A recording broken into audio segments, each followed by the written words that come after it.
Welcome to my YouTube channel. दोस्तों, आज हम आपको रवि किशन शुक्ला जी के बारे में बताने जा रहे हैं, जो कि ये भी बहुत ही चुनाव में मेहनत कर रहे हैं। तो देखिए, रवि किशन का आप लोग नया नया फोटो देख रहे हैं।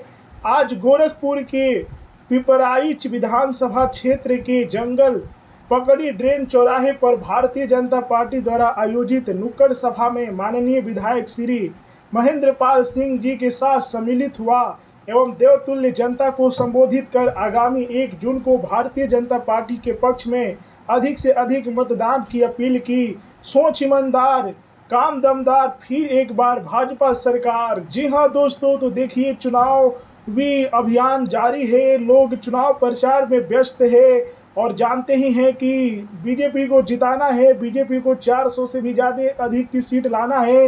रवि किशन जो कि भारतीय जनता पार्टी की तरफ से कार्य करते हैं, तो वे भी जो कि दिन रात मेहनत कर रहे हैं, लोगों के बीच जाकर भाषण दे रहे हैं। तो रवि किशन का आप लोग नया नया फोटो देखें।